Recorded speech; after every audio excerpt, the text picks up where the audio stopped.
Ladies and gentlemen, welcome aboard the Flyer. This is your captain speaking, and as always, I'm joined on our state-of-the-art radio program by my first officer, Jeremy Grapington. Folks, this will be the final boarding call, so if you please, claim your seats, fasten your seatbelts, kick back, relax, and enjoy the show while Jeremy and I go ahead and delve into the pre-flight checklist, as there really is a lot of news and information to get to before we may fully indulge you with your in-flight entertainment. Well, folks, here we are, one day after Thanksgiving, and we here at Radio Aviation Excellence, the Wright Flyer, hope that you had a very safe and happy Thanksgiving spent with your family, friends, and cherished loved ones.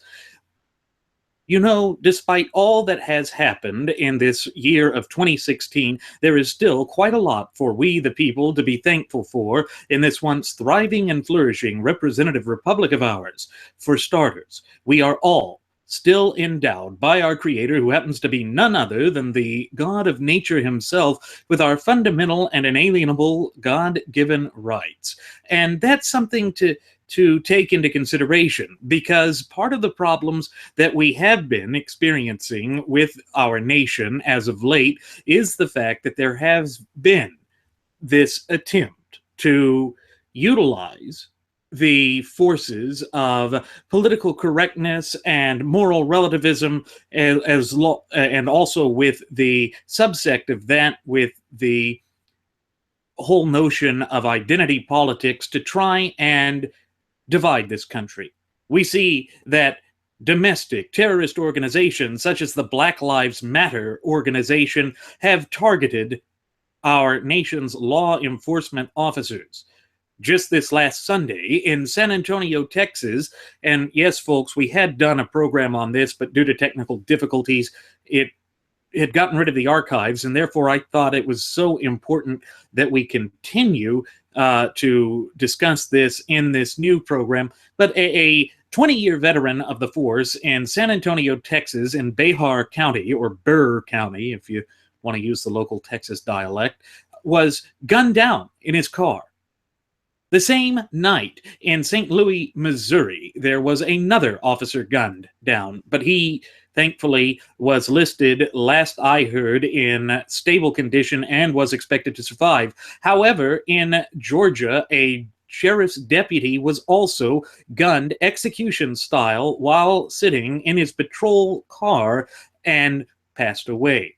Folks, there is no way to deny the fact that this was a well-orchestrated, well-designed, and just organized effort to target our law enforcement officers merely for the fact that they are willing, ready, and able to bravely and selflessly don the uniforms of their respective communities in order to defend our culture and our society and to keep the peace.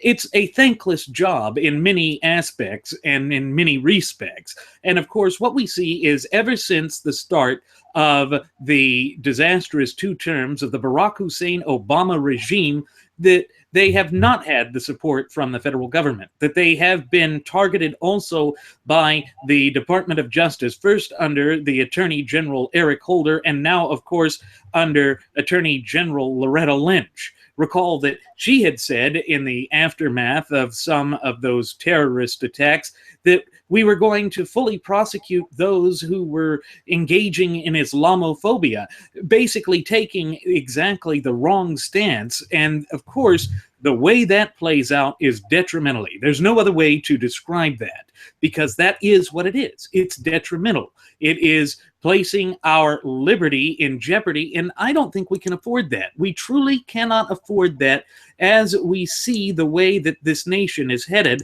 right now. And Jeremy, it is just frustrating to see that that is the course that things have taken as of late, and I'm distressed by it, just as I'm sure the vast majority of our cherished listening passengers and audience members are as well. You know, there's another officer killed this week as well, from Wayne State University, police officer out of Detroit. The officer, Colin Rose, he was 29 years old, ended up dying. He He was rushed to the hospital, was in critical condition, and I believe died the following day or a couple of days after. This nonsense has got to stop. The same individuals that are going out and perpetrating these crimes are the same individuals that, when their ass is in a sling, they're the first ones to want to call the cops. They're the first ones.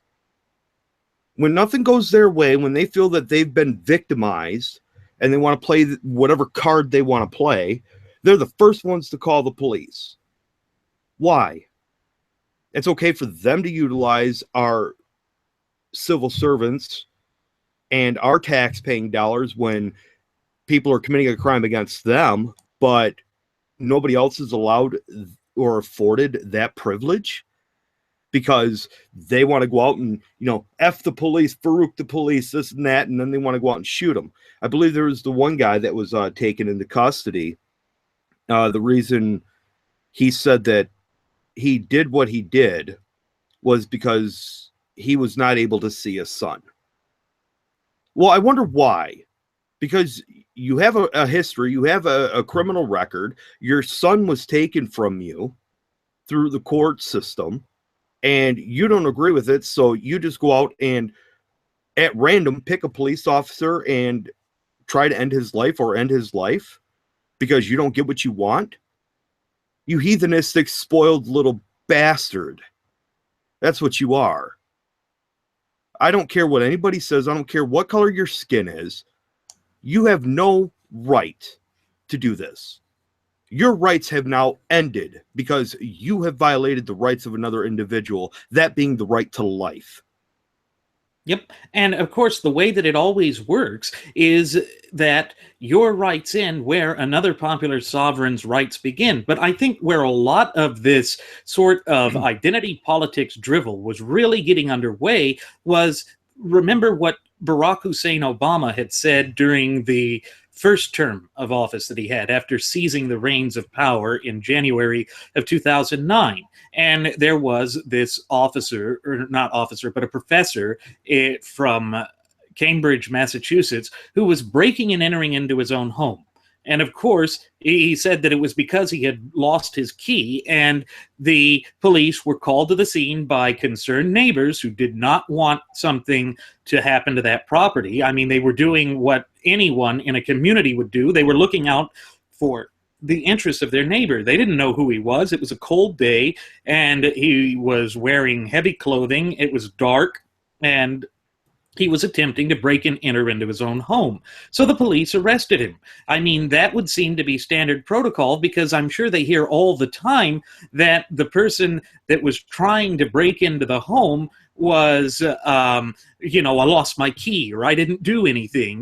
The usual line of contrite drivel that has just become par for the course, particularly in our system of jurisprudence. But the response that the president gave was certainly not standing up with law enforcement, not saying that, sure, it is an understandable mistake or an understandable consequence that occurs in this type of situation that was unfortunate. No, he went out there and essentially wagged his finger at the cameras of the graduates of Pavlov School of Journalism for the salivating mainstream media to proclaim that the Cambridge, Massachusetts police force acted stupidly. And in fact, I've got the audio clip, or actually a video clip of this that I'm going to pull up. Oh, it's not wanting to do that, so I'm going to have to do it full screen here. Basically, saying that they had acted stupidly. They were not looking for the best interests of the people, and that, he should have been given the benefit of the doubt. But I mean, here we go.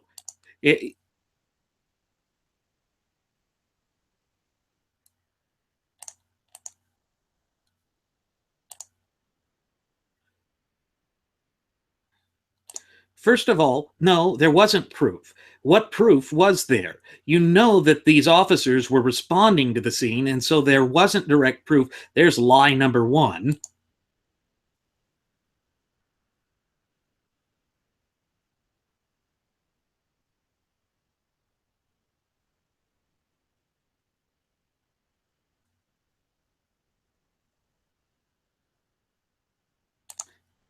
Disproportionately?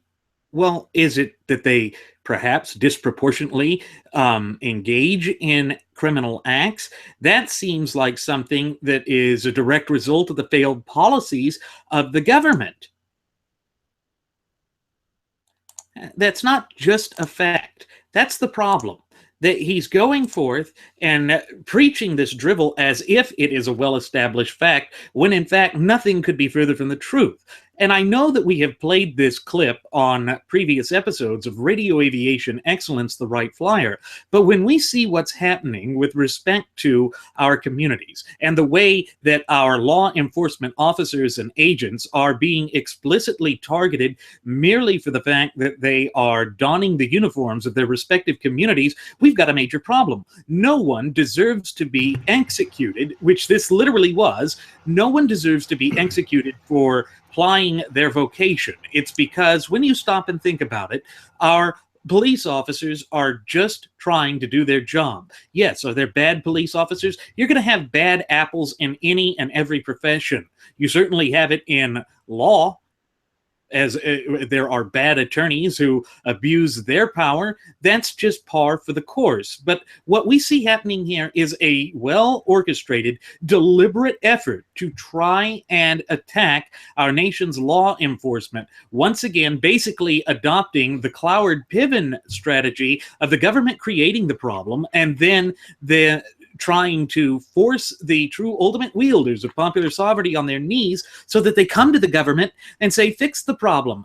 That's exactly what we see playing out here. It's undeniable if you're looking at it with a modicum of objectivity.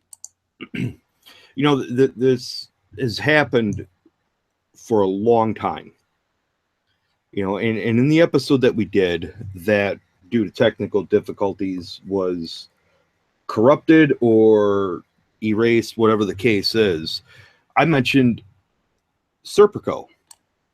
See, you have individuals within the law enforcement community that understand what the Constitution is. They understand what corruption is, and they will not abide by it. One of my professors is a detective, a sergeant at a local police department. And you know, all these things that have gone on with, you know, Trayvon Martin, with Christopher Dorner, the guy in New York that said he couldn't breathe, but yet he's yelling, "I can't breathe," while he's saying he can't breathe. You know, when you have officers behave in accordance to the line of their duty and they follow their book, those are the ones that seem to be targeted. Why don't we see any corruption within, I don't know. Why don't they point out the corruption that was going on with justice under Eric Holder? All the Fast and Furious, all the gun running. Look at how many lives were taken because of illegal government operations by our own highest law enforcement agency. Why was Eric Holder never pinned on that? Why was nothing ever done with that? No, they allowed that to happen, but yet when you have officers that actually follow the law and do things by the book, they're the ones that are targeted, like with Darren Wilson. Darren Wilson, with regards to Michael Brown, that piece of excrement, you know, he was ostracized. He was given a trial in the court of public opinion. Mm-hmm. And then Michael Brown's family, we want justice, we want justice. And there's a stepfather. Burn this MFer down. Let's burn it down. Why was he not charged? Why weren't any of them charged? No, they wanted to go after the individual officers that are doing their job. And then the ones that are doing their job, who have, I'm willing to bet, spotless records of service, the ones that were assassinated and executed or attempted to be executed, I bet they had spotless records. They're the ones that are targeted, and then nothing's done on their behalf. It makes me sick. Right. Now, I'm going to try and play that clip again because apparently the audio was not working on it. So here we go. Number two, that the Cambridge police acted stupidly in arresting somebody when there was already proof that they were in their own home. Now, again, what's the proof? And number three, what I think we know separate and apart from this incident is that there is a long history in this country of African Americans and Latinos being stopped by law enforcement disproportionately. And that's just a fact. You see, that's just a fact. What fact? Again, he does not really speak to facts. And here's the thing.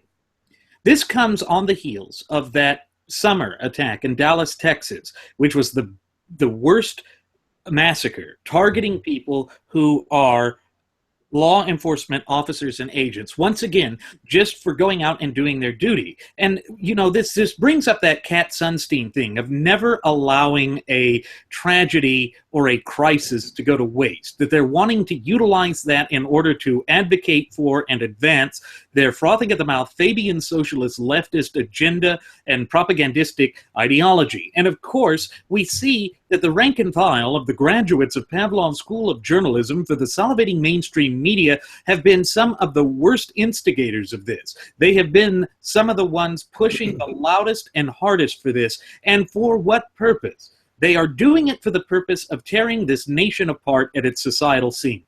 They want to weaken the individual fibers that make up the societal fabric of these United States of America. Think of a quilt. If you weaken the individual fibers, you will not have a strong body politique or a strong quilt. That's exactly what's happening right here and right now as we speak into our respective microphones, conveying this message unto you. It is disgusting to see what is being unleashed in the United States of America.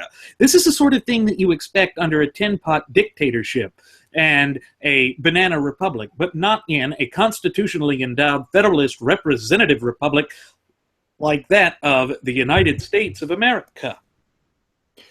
You know, here's the issue with what the Chiquita in chief said, regarding leading this banana republic that we have. When he says that African Americans and Latinos are being stopped by police disproportionately, he kind of left out something regarding that, which makes it a lie. See, when you omit or leave facts out, you can't take something that you say and make it your own factual statement. Because when you reinsert the facts into it, it makes it a lie. And here's the facts that he left out. According to the FBI's own statistics regarding high crimes, violent crimes, rapes, murders, burglaries, home invasions, so on and so forth, per capita, for every 100,000 people there are, the highest crime rates are perpetrated by African Americans and Latinos. So it kind of makes sense that, again, with police and law enforcement being diligent in their job, okay, that means using discretion.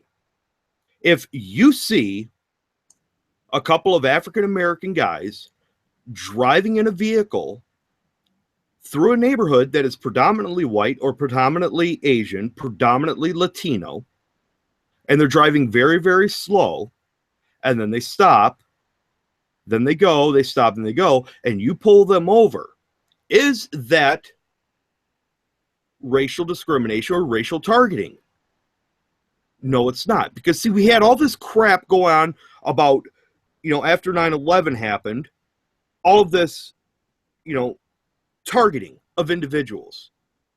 I can't remember the term that they attached to it right offhand. It just kind of slipped my mind. Game? Racial profiling. Oh, yes, it is. Racial profiling. So is it racially profiling somebody who automatically, number one, seems out of place because it's not normal activity that takes place there? To the contrary, if you see two white individuals, let's say Randy and I happened to be driving through, I don't know, Memphis, Tennessee. Okay? A predominantly black, better yet, let's use my hometown, Flint, Michigan. If Randy and I are driving through the north end of Flint, Michigan, very slowly, making frequent stops, as if to look like we're up to no good, and a police officer pulls us over, what do you think's going to happen? I'm going to tell you what's going to happen, because this has actually happened to me. A police officer, first words out of their mouth is going to say, "Do you know where you are?" See, they would pull us over out of a modicum of safety. But see, here's the thing. Why would they do it for safety for us and not safety for two African-American individuals driving through a predominantly white area of town? Again, it goes back to the crime statistics. Because history has shown that when individuals engage in criminal activities, there are certain characteristics that they do. That Randy and I would be up to no good and engaging in criminal enterprises and activities? It could. Because that would probably be the second question out of the officer's mouth. What are you gentlemen doing here? What do you got going on? Where are you headed? Where are you coming from? These are what's known as protocol questions. And because a person feels violated, and I'm sick and tired of people inserting their feelings into this crap. Okay? You feel violated. Guess what? Your feelings are not rights. If you look the part, if you look like you're up to no good, if I was a law enforcement officer, I don't care who you are, if you look out of place, I'm going to stop you. It's just the way it is. And all law enforcement officers, for the most part, think that way. That's called crime prevention, folks. Everybody wants us is protect and serve. It's them doing their job. Everybody has this notion that police officers are supposed to stop crime and prevent crime and protect us from anything bad happening to us. He pulled me over. Shut up. Because you don't want them to do their job. You have a problem when they do their job. You can't accept the fact that, you know, maybe he pulled you over to find out what's going on with you, to make sure that you're safe. Maybe you're not lost. But instantly, you pull out your damn phones, you start recording. I know my rights, I know my rights. If you knew your rights, you wouldn't be doing that crap. Shut up. Go educate yourselves. Well, they don't want to be educated. Part of the whole thing is that they want to attack these officers for doing their job. Again, it's part of what the frothing at the mouth Fabian socialist leftists always do.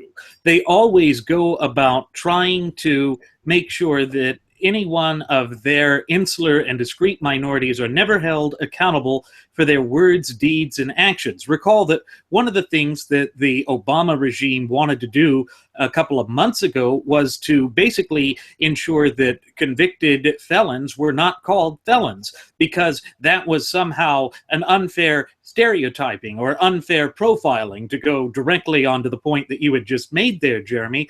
But, you know, there's something that has to be said about what happened in San Antonio. Yes, you were right. They were targeting a 20-year veteran on the force. Also, the officer that was targeted in St. Louis, Missouri, was himself a 20-year veteran on the force. And I've got a little video clip with respect to the San Antonio officer who was targeted. And it's just one of those things that you can't ignore. And so I'm going to go ahead and start playing that now. Suggested 50-year-old detective Benjamin Marconi was killed simply because he was a police officer. I feel we were targeted, Police Chief William McManus said Monday. McManus also stated that he is urging officers to double up and ride two to a patrol car until Marconi's killer is captured. We've pulled out all the stops in the search for this individual, McManus said. Well, yes, they did pull out all of the stops. And as I recall, they did finally find the SOB that did this. And Jeremy, as I recall from that last program that we had done on this topic, that unfortunately due to technical difficulties is no longer in our archive, we happened to recognize some certain characteristics. But before we head to that, I want to point out here the fact that these officers were targeted merely for being police officers or law enforcement officers in this nation. Is that not in and of itself a type of profiling? And is that not in and of itself worse than racial profiling? Think back to July when the guy that pulled off the Dallas police shooting claimed that he wanted to kill officers. That is profiling. Why have we not seen Barack Hussein Obama go in front of the cameras of the graduates of Pavlov School of Journalism for the salivating mainstream media to address this issue when he was out there for Freddie Gray, for all of these others where it was designed to make officers look bad? It's because he has an agenda, and he cannot distance, nor does he desire to divorce himself from his agenda. So it's always the Fabian agenda, come hell or high water. Always, always. And that's the issue. And speaking of some of these similarities in these character traits that we've seen, characteristics. Again, all of these individuals, first and foremost, were police officers. There's a common thread, and people will say, well, it's just, it's few and far between. Folks, 5 of them, 5 officers had been targeted within a span of a week. That's not random. That is not random. Okay? These individuals who did this, either had something seriously mentally wrong with them, which I believe is the case, mostly because we know for a fact that George Soros has been funding individuals to go out and do these things. Now, anybody that wants to align themselves with George Soros, they've got something wrong up here. There's something seriously wrong up here, okay? Not all of their dogs are barking, which is a problem, okay? Number 2, these individuals that have done this, the ones that they've caught, they already have a criminal history. They have a criminal history.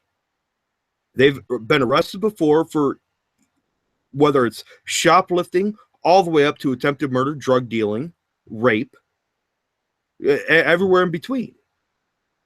The levels of those crimes, okay? So we have individuals who are criminals themselves, have a disdain for authority, have no respect for authority whatsoever. They see authoritarian figures such as law enforcement officers, and they have connections to affiliates that are tied directly with George Soros. Folks, even if only 3 of those, that's 4, even if only 3 of those were valid and the 4th one was not, that still does not give credence to these things being randomized events. They are targeted, they are premeditated, and it is all, like Randy said, part of the Fabian agenda. And we saw with Barack Obama, Trayvon Martin made an appearance at Trayvon Martin's funeral, had his family to the White House. Michael Brown, much of the same thing. Where's Obama at for the funerals of these fallen heroes? These officers that were executed summarily. Where's his presence at their funerals? It's not happening. It hasn't happened. He will not show up there, because the second he does, it exposes a huge hole in his agenda. And remember, he aligned himself with Cass Sunstein. He aligned himself with Eric Holder. He aligned himself with George Soros. George Soros paid for a campaign fundraiser in his hometown of Chicago when he was running for state representative of Illinois. They are all cut from the same cloth. And we here at the Radio Aviation Excellence, the Wright Flyer, we have taken it upon ourselves to expose them for what they truly are. Not only those individuals, but every other individual, including Donald Trump, and everybody who is in massive support of Donald Trump, thinking that he's the second coming of Christ. you're all going to be exposed for exactly what you are. Nothing but frauds. And complete, not only frauds, but complete, unequivocal, irrefutable enemies of freedom and liberty in the Constitution.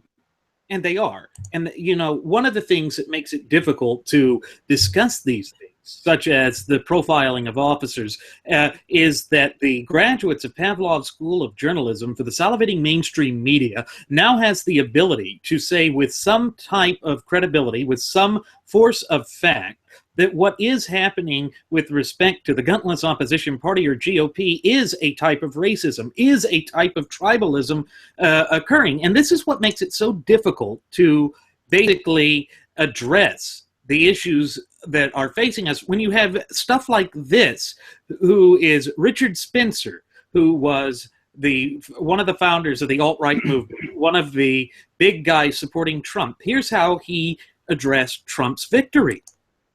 Hail Trump! Hail our people! Hail victory!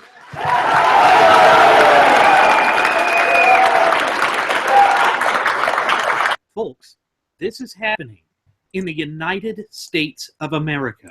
This is happening right in our home. And when you see things like that, with the Nazi salute being paraded just in response to Trump winning the presidency, irrespective of whether Trump accepts that or not, we certainly here at Radio Aviation Excellence, the Wright Flyer, believe that he fanned those flames and was slow to distance himself. He has gone forth on 60 Minutes to attempt to distance himself, but not out in Twitter, where he's heard the loudest, not out in all of the avenues of social media.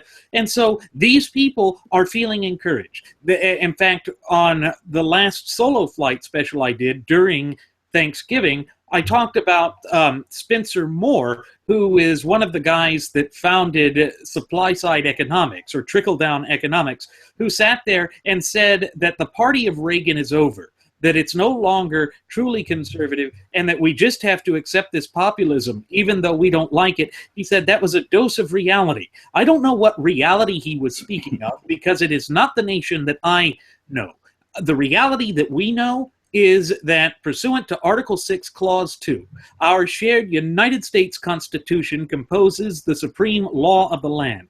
Any type of passing political fad or ideology that is directly contrary to the clear and concise language contained within the four corners of our shared United States Constitution is automatically void ab initio, meaning that it is void from the very beginning, lacking the binding force of law. And so we see that this sort of divisiveness, this sort of division, this sort of raw, unadulterated hatred really does give credence to the stereotypes that the left has done. Now, I know that we have mentioned this on previous episodes of Radio Aviation Excellence, the Wright Flyer, but it's true. This sort of division, this sort of divisiveness does not play to our favor. Yes, Trump managed to secure the White House. But once he starts walking back all of the promises, as he has already been apt to do, as he has already started to do, it is going to come back to bite us, and the left is going to be energized, they're going to be angry, and they are going to be out looking for vindication and vengeance. See, here's the thing. Trump has actually solidified that moron, saying, seek quaff, seek quaff. Hail Trump, hail our people. See, he set all of that in motion when he required people in his attendance to raise their right hand to salute him and take an oath of loyalty to him. See, Hitler required people to take an oath of loyalty to the Third Reich, to Nazism. Now, I don't understand why people can't see the similarities. A lot of people are saying, "Oh, Trump is nothing like Hitler. Trump's nothing like Hitler." Wrong. See, when Trump has a copy, a whole catalog of everything written by Hitler, all of his speeches, Mein Kampf, the second book, I can't remember the name of it, written by Hitler, Das Boot, I think it is. when he utilizes those things in his deal-making and negotiating strategies, again, remember, Trump said that everything is negotiable. When he says everything is negotiable, I believe he understands the use of the word everything, meaning our rights. And when he has people taking a solemn pledge of allegiance to him, first of all, as ultimate wielders of sovereignty and United States citizens, we have no allegiance to anything but the Constitution. Period. We have no allegiance to any man. We have no allegiance to any political official. We have no allegiance to any political party. Our allegiance is to the Constitution. But above that, our allegiance is to God Almighty, the Creator, then the Constitution, then our families and friends, and then maybe political ideologies later on down the line. But if you cover the first two, you don't need to have an allegiance to anything else, because the first two covers everything else. It covers your family, it covers your political parties, it covers political ideologies. If you have a working knowledge and understanding of our shared Constitution. And Jeremy, it's interesting that you mention that there are so many people who are just going out of their way to say that there is no similarity between Donald Trump and Adolf Hitler and the ascension of Trump and Hitler and this new alt-right Workers' Party and the National Socialist German Workers' Party. I've actually got a video clip that I'm going to show here, a short one that makes those comparisons, particularly the oath. Folks, you really cannot ignore that this is out there. And so here we go.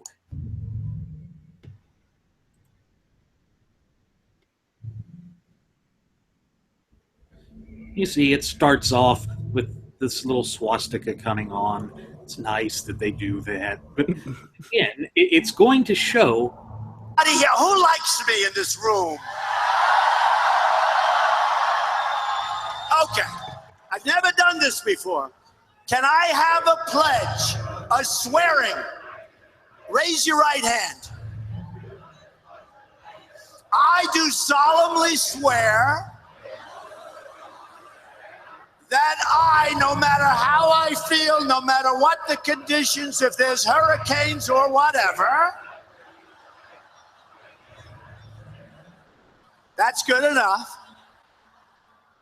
will vote on or before the 12th for Donald J. Trump for president. Thank you. Now I know. Don't forget, you all raised your hand. You swore. Bad things happen if you don't live up to what you just did. No, I really appreciate it. I mean, we're having an amazing period. I swear by God this sacred oath that I shall render unconditional obedience to Adolf Hitler, Führer of the German Reich and people, Supreme Commander of the Armed Forces, and that I shall at all times be ready as a brave soldier to give my life for this oath. So there you have it.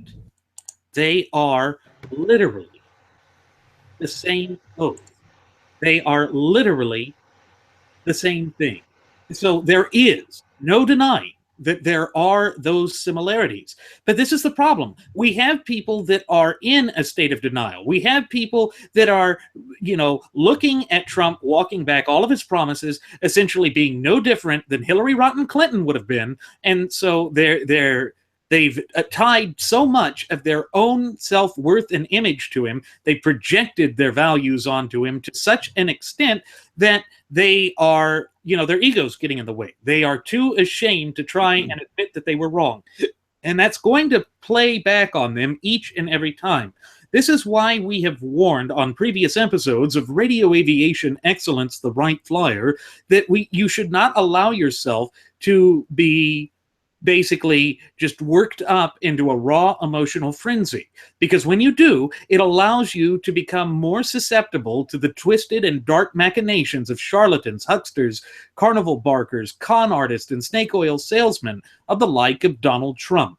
And so I have a feeling that the coming 4 years are going to be a very dark, turgid, turbulent time for these United States of America. Why? Because as Stephen Moore had said, it's now a quote-unquote working party.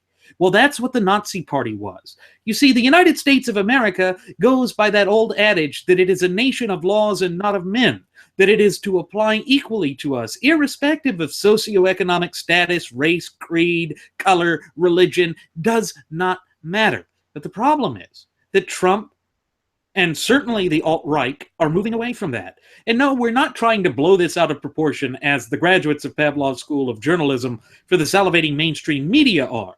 We're just saying that there is this strain there. There is this threat. There is this danger.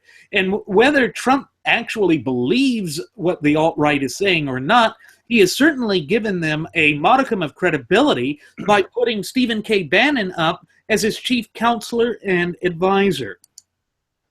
Here's the thing with the alt-right, or the alt-right as we refer to them. They're basically the brown shirts that Hitler had. See, Trump is trying to keep his distance away from them so that there's no entanglement there. And he doesn't want to believe what they say. The media, Pavlov's little dunces that are running around and flapping their heads. See, they're wanting to place blame on the alt-right. In fact, Randy, they're labeling individuals like you and I as the alt-right. But see, they don't even understand the definition. This is the same problem that the German people didn't understand with the brown shirts. This is history repeating itself. See, the brown shirts came and gone. They went away. They were absorbed in by the Waffen-SS and done away with. You see, the Waffen-SS, they were pretty much Hitler's go-to right-hand henchmen. The same is going to happen with the Schutzstaffel, the main. Yes.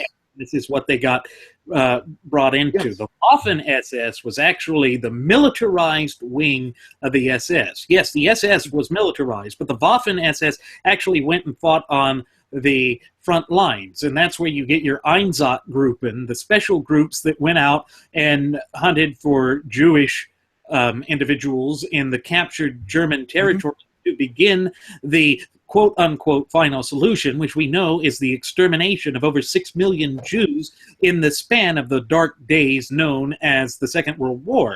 the same individuals that paid George Soros for what he did. Exactly. It's pretty much what it is. Exactly. And that's part of the problem. When we fail to learn from the mistakes of history, we're doomed to repeat it.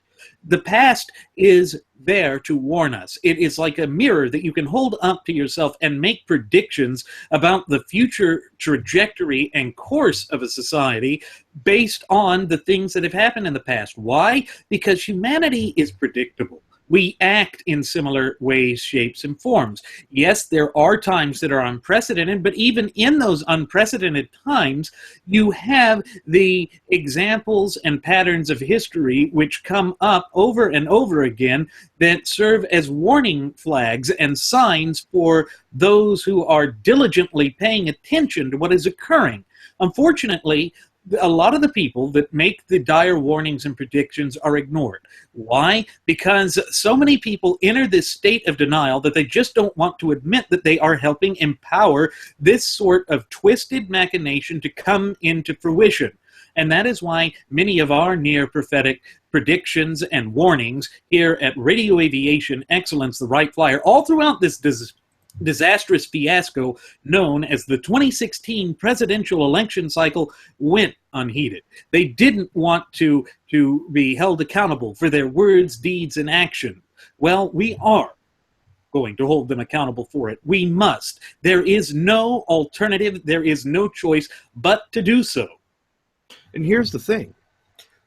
Again, all these talking heads, Pavlov's little dunces, You got Sean Hannity, Rectal Man Chow,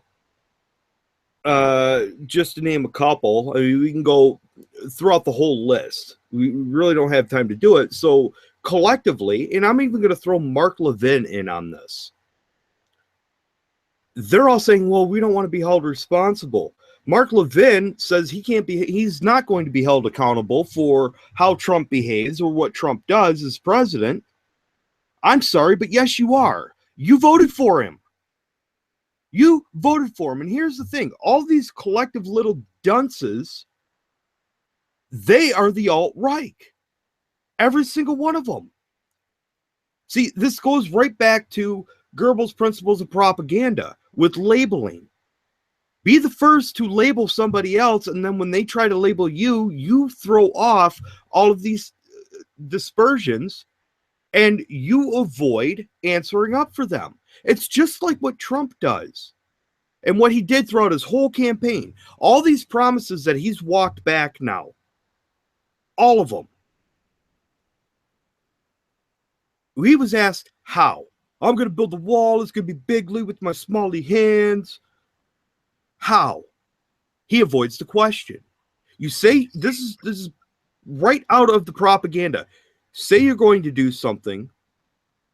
Don't worry about ever doing it because you don't have any intentions of doing it, but you want to get people aligned with you. And then once they're aligned with you, you could do whatever you want and they will see no fault in you. Wrong. Because as long as I'm drawing a breath into my lungs and as long as Randy is alive, we're going to show the fault of everything that these people do. It's our job. It's our responsibility. It's all of ours. Keeping in tradition with Thanksgiving. One time, one voice. Samuel Adams nailed it in 1777 when he said that. One time, one voice. It doesn't just mean of giving thanks and recognizing why we have the rights we have, who our rights come from. Now, this was prior to the Constitution, but the thing is, everything that the Founding Fathers did, including Samuel Adams, up to the point of the Constitution, carried through the Constitutional Convention that lasted over a year, over 2 years. They started it, they never let up, they were unrelenting with it. We are going to be unrelenting when declaring war and attacking political correctness, populism, moral relativism, indoctrination, revisionist history. We are going to be unrelenting. Why? Because we must be unrelenting. We cannot afford to not be unrelenting with holding people accountable. Right, and it goes to the fact that it goes to the very design of this constitutionally endowed federalist representative republic of ours. We are the only ones tasked with the duty, obligation, but above all responsibility of placing or restoring this nation back to the path to prosperity. That means you cannot look for some sort of messianic figure to come down out of Providence on a quaff-shaped cloud to sprinkle magical dandruff goodies to magically save the country. That's not the way the system works. It never has, it never will. But part of the problem that we have is that when we're sitting there trying to decry the violence that has been unleashed against our law enforcement officers and agents from coast to coast and border to border in this once thriving and flourishing representative republic and vibrant community of popular sovereigns of ours, it is very difficult to try and come back and say that what they're doing is engaging in this sort of violence when in fact you have Donald Trump, the actual nominee of the gutless opposition party, come forth and say stuff like this. I love the old days, you know? You know what I hate? There's a guy totally disruptive, throwing punches. We're not allowed to punch back anymore. I love the old days. You know what they used to do to guys like that when they were in a place like this? They'd be carried out on a stretcher, folks. That's true. You know, I love our police, and I really respect our police, and they're not... Okay, so how do we then say that what has been happening with our police, the targeting of our police, is not somehow tied in to political jargon? How does this not give them some credibility when they try and go out there and say that the United States of America is systemically racist? Systemic racism is just a way of trying to say, look, we can't find any overt racism, we can't find any true overt discrimination, and therefore we're going to, dredge up the bottom of the barrel to try and bring about some claim of discrimination. But then you have Trump out there proclaiming that we're going to get violent. These people that are exercising their First Amendment, in the good old days, we carried them out on the stretcher. Or that time he was at a rally and he said, oh, look, there's my African American. We are not politically correct here at Radio Aviation Excellence, the Wright Flyer. But it is very hard to try and combat all of the lies and nonsense that are being perpetrated not only on our institutions of education, but by the graduates of Pavlov's School of Journalism for the salivating mainstream media, and by various auspices of government and these dangerous protesting groups that are nothing short of domestic terrorist organizations. They can point to Trump and with some credibility say the right latched onto that. The right in the United States of America embraced this sort of jargon, and all of a sudden our credibility is undermined. And I think that this is done on purpose. I think this was intentionally done to weaken the voice of dyed-in-the-wool constitutional compositionists like Jeremy and like yours truly. Because when you stop and think about it, that is how they have moved forward. It essentially goes into this propagandistic narrative and agenda that has been peddled by the frothing of the mouth Fabian socialist leftists now for well over a century and a half. And so Trump's actions have directly attributed to the weakening and undermining of our position. And that is a damn shame. I know exactly how they're going to do that to Trump. I know exactly how they're going to do it. See, immediately after he said those folks would be carried out of the stretcher, he says, regarding our police, our law enforcement, I have nothing but respect. Well, if you had respect for the law enforcement, you would let them do their job at your rallies. Instead of inciting violence, getting people whipped up into a frenzy to assault other individuals, telling people, you see somebody like that, knock them out. Go ahead, knock them out. I'll pay your legal fees. See, when you do things like that, and then you turn right around and try and patronize our law enforcement, all you're doing is setting them up for failure. You're setting them up for lawsuits. When they have to take care of unruly individuals at your events, and then those individuals, because you told them to go ahead and misbehave that way, then when they get arrested, they sue the police officers and they sue the law enforcement agencies and win millions of dollars. They should be coming after you as an accessory and suing you. But no, they're not going to happen to do that. So here's what we need to look forward to. I'm writing something right now that I think will be very poignant with regard to all of this. And I normally don't do this, but I think it's poignant. Now I'm going to hold this up. Can you see what this says? This is what this means. Matter. Constitution lives matter. Okay? That encompasses everybody. The ultimate wielders of sovereignty. Constitution lives matter. I got another one. I'm going to put up another hashtag. Hashtag 62 or fight. Because when they want to take constitutionally endowed sovereign wielders of authority and sovereignty and trample on our rights by pitting us against each other, setting us up for failure, enticing us to do one thing. Knock the crap out of him, would you? I'd like to punch him in the face. I'll pay your legal fees. And then when people act on it, what happens? It's not Trump that suffers. It's not the people that act on it that suffer. You know who ultimately suffers? When the law enforcement agencies in the community have to intervene and restore justice. They're targeted, they're sued, and their lives are ruined. Lives and their careers, but their families' lives are ruined, which ultimately, if you follow the chain and follow the little bouncing ball, the community suffers. Ultimately, we the people suffer. It's all cause and effect. So when you have this Darfur, this coiffure, The comb-over Fuhrer. inside the coif Nazi, as Roxanne Wyoming likes to refer to him as, when he's inciting this crap, it's no wonder people are going out and targeting police. These individuals that target police, oh, we're anti-Trump, Trump won, blah, blah, blah. Yet they're going out and doing the exact same thing, the very damn things that Trump told them to do. And people wonder why we're so pissed off about everything.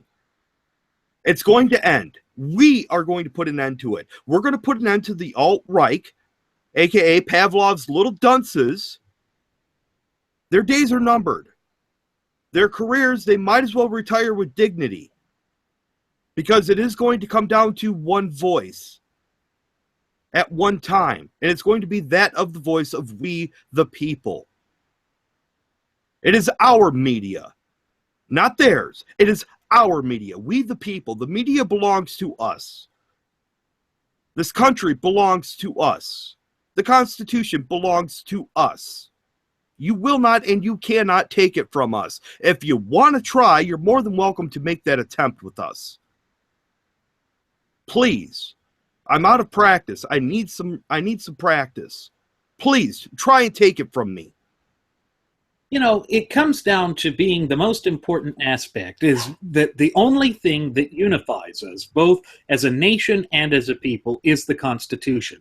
It is why we say that the United States of America is a nation of laws and not of men. I know that we have oft-times reiterated that, almost to the point of it being ad nauseum. But when you stop and think about it, what is it that allows us to be a nation? This is why I laugh about when the media tries to go forth and say that what the alt-right is doing is they are professing nationalism. No, they are perhaps professing nationalist populism, but nationalism in the United States must go by the definition of the nation. The only thing that defines us both as a nation and as a people is the clear and concise language that is contained within the four corners of our shared United States Constitution. That's what the right misses. That's what the left misses. That's what the rank and file of the graduates of Pavlov's School of Journalism for the salivating mainstream media misses. They all miss it because they are looking too narrowly at this. They are looking too narrowly at what is happening in the United States. And yes, I see the sign, and I put it up too. It's got to be that the Constitution is the supreme law of the land. Article 6, Clause 2 clearly states that the Constitution itself is the supreme law of the land. Why does that matter? Well, it's because it is rooted in those immutable natural law tenets that we can trace the history all the way back to a muddy field in England. The field of Runnymede, back in June of 1215, when the baronage of England forced King John I of Robin Hood fame to sign the Great Charter, or Magna Carta. Then, the Provisions of Oxford, under Henry III. That was, again, limiting the power of the king. That was, again, taking the steps of the natural law tenets even further, until it reached the pinnacle of its conclusion of what our founding fathers accomplished, first with the Declaration of Independence, then with the Articles of Confederation, and ultimately with the Constitution of the United States and the Bill of Rights, are the first 10 amendments to the Constitution. But we see that people like Trump, people like Stephen K. Bannon, people like Stephen Moore are disregarding that. They're trying to say that era is over. No, it is not. You know why? Because, again, the natural law tenets, our fundamental and inalienable God-given rights, are timeless.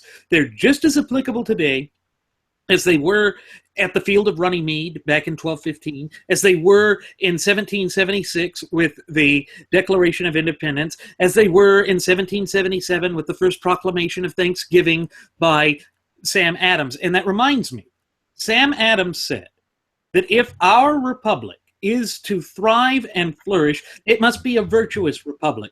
Please show me where the virtue is when you embrace this alt-right drivel. Where is the virtue when you sell out your principles, your time-honored convictions to support nonsense like, oh, well, he's not as bad as Hillary?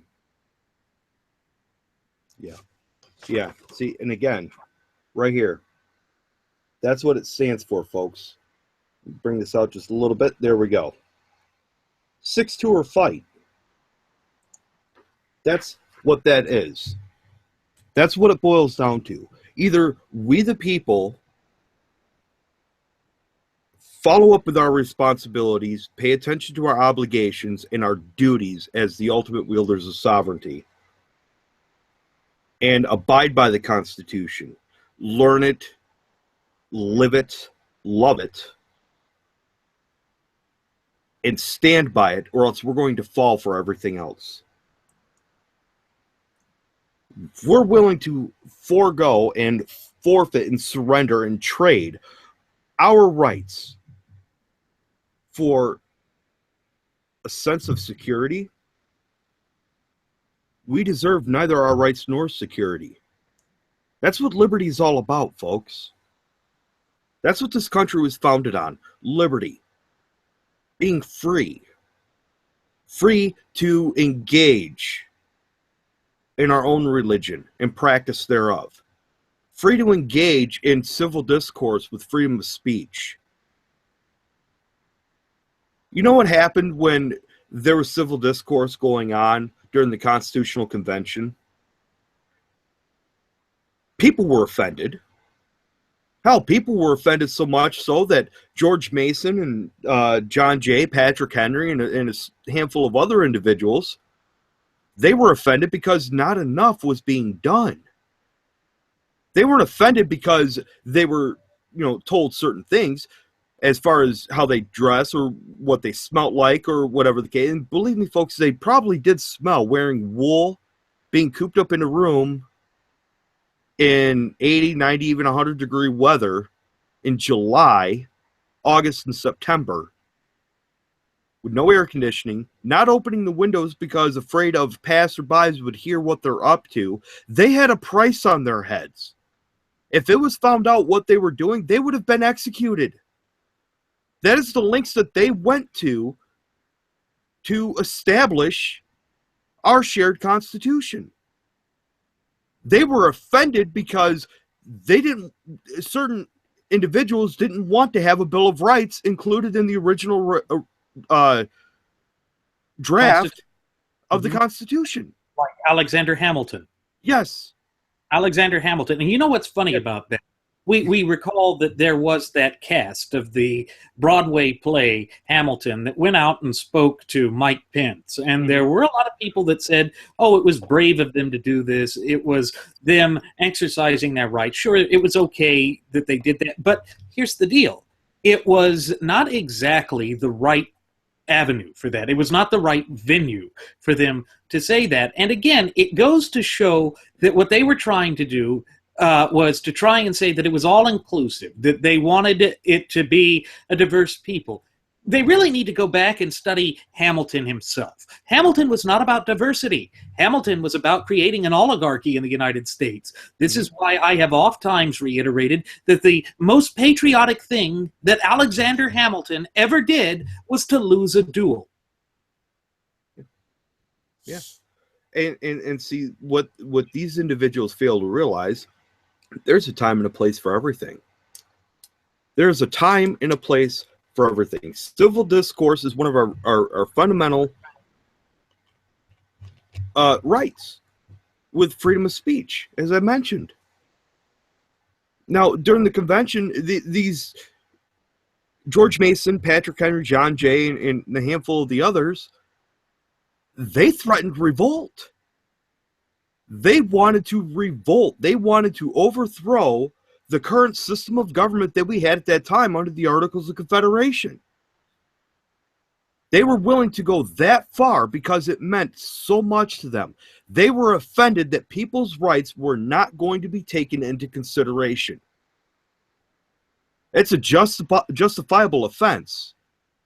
Contrary to what is not a justifiable offense is when you disagree with somebody, because I'm absolutely pro-gun, okay? It's just so you folks know, right here.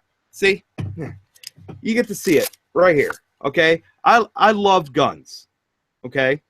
I absolutely love guns. People are going to freak out when they see this. Oh, my God, he showed a gun on camera. Oh, my God, there's something wrong with him. Yeah, there is something wrong with me. It's called I'm an American. It's called that this is what's protecting my family, my life, and the lives of other people. And if people are offended because I carry around a boomstick, I don't care. You do not have the right to be offended by me exercising my rights. Period. There is no provision, there is no enumerated amendment in the Constitution that says you have the right to not be offended. If you get offended by anything I say, so what? So what? I'm more than willing to have a conversation. We'll have a conversation here on the show. We can have a conversation on social media, on Twitter, whatever the case is. But I don't care if I offend people. And I don't care if people offend me. It doesn't bother me that people say things that offend me. It doesn't bother me. I don't care what other people think. As far as it comes down to this whole notion that the fundamental pillars that literally do build this nation and have propelled this nation to such lofty heights in her relatively brief yet illustrious history is this notion of self-accountability and self-responsibility working in tandem to give us self-determination. What that ultimately means is that it is our duty, obligation, but above all responsibility in our capacity as the true ultimate wielders of popular sovereignty in this once thriving and flourishing representative republic of ours, to stand up for what is right, to proactively maintain and safeguard our fundamental and inalienable God-given rights. It's why it is so important that we decry any attempts on any side of the political aisle, irrespective of whether it was Donald Trump or Hillary Clinton with her broomstick. It doesn't matter. If they are acting in a way that is diametrically opposed to the clear and concise language contained within the four corners of our shared United States Constitution, that means that they are a direct threat to this beloved republic of ours. And we already know that a lot of those little prancing snowflakes out there who are calling for an end of the Electoral College, that was part of the thing with the Hamilton cast too. They should know, A, that Hamilton was a champion of the Electoral College. In fact, he wanted it to go so far as to say that it shouldn't even be directly voted upon by that. Just certain members of society should be able to vote on that. You know, it shows that they don't understand their history. And when you don't understand your history and you don't know what is valuable about the establishment of your nation, that is when you start to distance and divorce yourselves from it. And of course, that's exactly what the historical revisionists and the champions of Common Core standard of education are pushing for. They want society to be dumbed down. Why? Because it makes it much easier to fundamentally, and dare I say irreparably, transform the United States of America away from being a constitutionally endowed federalist representative republic into some sort of dark and twisted Fabian socialist dystopia. We cannot allow that to come to fruition because it means that our rights and liberties are taken away. And it's as Jeremy has oftentimes reiterated on previous episodes, it's if you don't have your rights, if you are stripped, deprived, and abridged of your rights, You are left with nothing, because the government then has the ability to micromanage the facets of our daily lives. As Alexis de Tocqueville had said, those that advocate for any flavor, form, or facet of socialism are just New Age feudalists, in so much as their ultimate goal is to micromanage the facets of our daily lives, to basically dictate to us from cradle until grave. Think of it as how Karl Marx said that when a Marxist revolution was to come into fruition, when it was to be successfully completed, it would be governed by not the Republic of the Proletariat, not the free government of the dictatorship of the proletariat. Yeah, and see, a lot of people don't realize that, we could tie Marxism in with Trump's campaign. I mean, hell, he put Stephen Bannon up, who is a devout and admitted Leninist, as his chief of counsel, whatever position he's holding, among other things. So, I mean, it's just, it's mind-blowing that there are individuals, older than us, Randy, and even younger than us, and the younger ones, there's hope for them. And I truly believe that there is hope for this nation. I really, truly believe that. I don't think that our nation is completely gone and completely destroyed. Not yet. And first sign indicator of that is you and I are still breathing. So, given all of that, I still want to make a little bit of a clarification in regards to when I say that I don't care what people think of me.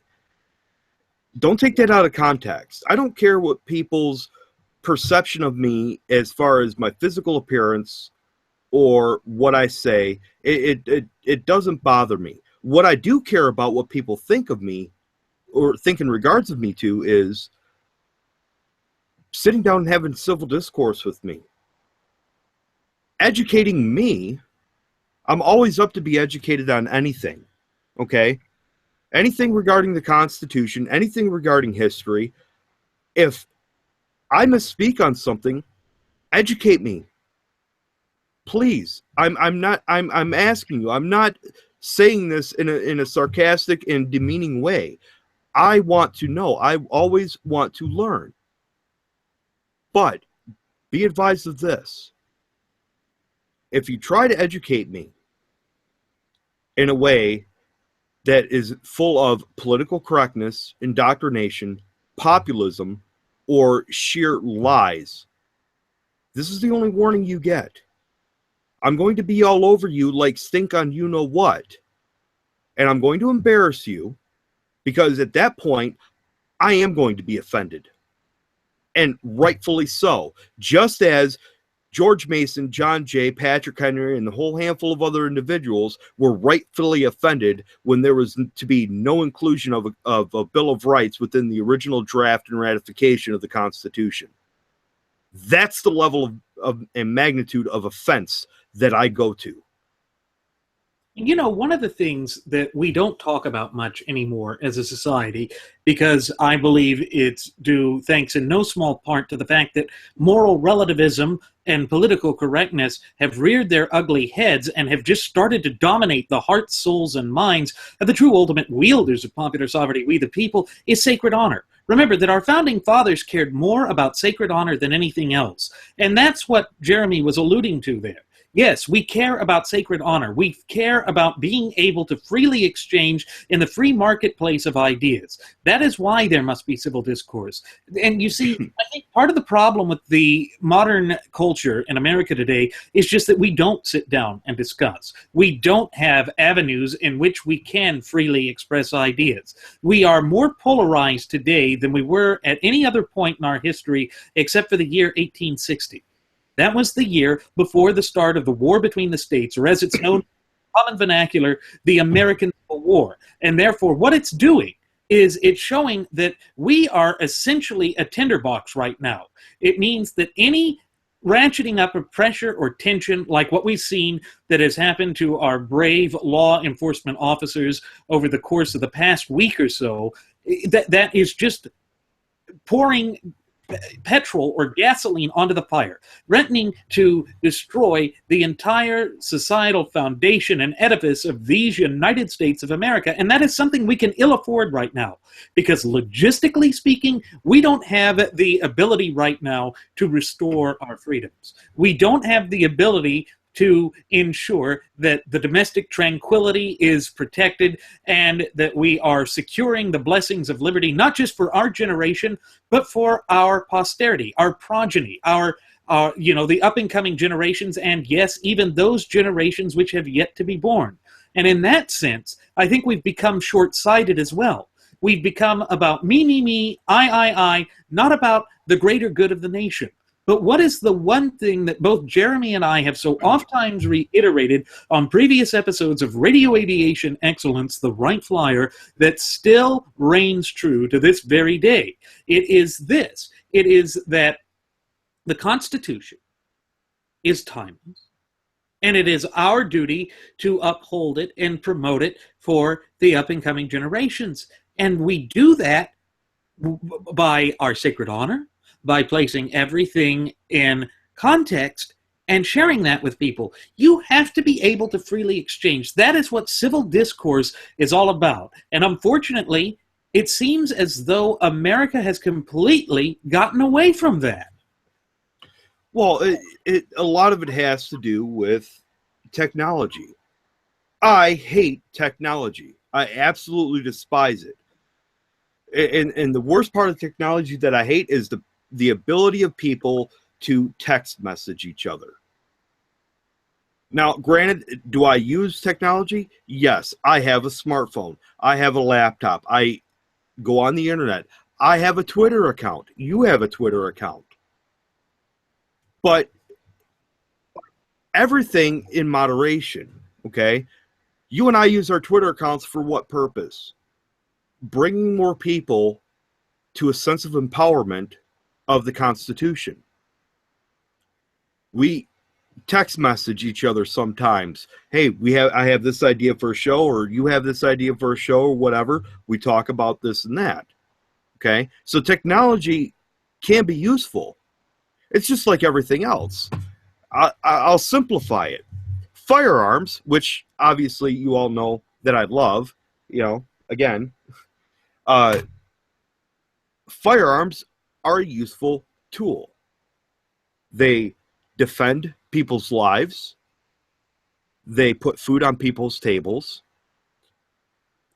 They are actually a sense of therapeutic relaxation. It's been proven that individuals that are suffering from stressful anxiety situations, under proper supervision and with proper knowledge, they feel relaxed after going to the firing range for some group therapy.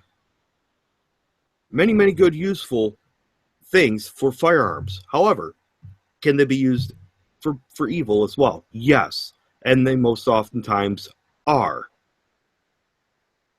So just like with technology, is it good? Does it have its uses? Yes, but here's the evils of technology. Families do not sit down around the dinner table anymore without a smartphone or an iPad in their hands. There's no family converse going on. There's no, hey son, hey daughter, how was your day today? Hey wife, hey husband, how was your day at work? How did this happen? What's going on with this? What's your thoughts on this? See, there's no interaction, physical human interaction anymore with individuals. What I would love to see, Randy, and I would encourage this, and if I had the money, I would fund this completely. Individuals taking time away from their technology in their life and actually meeting up somewhere for a cup of coffee to have a conversation. Just to meet up and catch up on old times. Or, better yet, total strangers. Total strangers. All these people that are going out on like Match.com all these dating sites. Hey, you're putting yourself out there for a total stranger to see your whole entire life eventually if you want to divulge it to them. Why don't we have like a Match.com for people who want to engage in political discourse or in conversation on the Constitution? See, I would fund something like that. I know the Wright Flyer would fund something like that. Yeah, because we've allowed technology to overcome our lives and our thinking. Yeah, That's what it's boiled down to. Discuss. We encourage people to be able to come together to have a meeting of the minds. You see, that's what doesn't happen anymore. We don't have a meeting of the minds. People don't associate. People don't socialize as they had in the past, and that is stunting our growth as a nation. It's stunting our ability to preserve our liberties, and it again is stunting our ability to preserve and promote our fundamental and inalienable God-given rights. And therefore, that is part of the problem. That's why we say it is paramount for us all to foster that fluent and working knowledge and understanding of our shared United States Constitution, and thereby our fundamental and inalienable God-given rights. Now, folks, with that said, it is time for us to begin our descent. I'm going to go ahead and send the flight attendant back for one last round of alcohol. You can associate with her because she's there to pour you that glass of alcohol. As always, folks, I'm your captain, Randy Wright, and I've been joined on our state-of-the-art radio program by my first officer, Jeremy Grapington. We want to thank you for choosing to fly the Wright Flyer. Should you have any questions, comments, concerns, or even suggested topic ideas for our program here, please feel free to leave them in the comment section here on our YouTube page, or on our Google Plus page, or our Facebook page. And on top of that, we invite you to follow us at Twitter, that damnable thing, with the Twitter handle at Radio Aviation EX. One more time, folks, that's at Radio Aviation EX. And there you will find the departure board that lists my Twitter account, Jeremy's Twitter account, the Blogspot page where we put up extra links to the video and the audio-only versions of our state-of-the-art radio program. And then there's the Cafe Press account. Since this is the holiday time, folks, Jeremy, tell them about the stocking stuffers we have. Well, Cafe Press account is brought to you by the good part of technology. So you can go online to our Cafe Press account. We do have a link to it on our departure board. We also put it into all of our episodes and whatnot. And with that good part of the technology, you can pick up stocking stuffers such as ball caps, ties, lingerie. Somewhat, I guess you could call it lingerie. Some people would just call it underwear. Drinking glasses, shot glasses, bumper stickers, license plate covers. The list goes on and on and on. And they're all there at reasonable prices. Yes, yes. And should any of them offend you, don't buy it. Okay. Yeah, don't buy it. Whatever. And, because surely the first class passenger one might interest you, or our two Uplifting America logos might interest you as well. Sure. And, folks, we do this for you to empower you. And we'll see you again next time. Please do take care.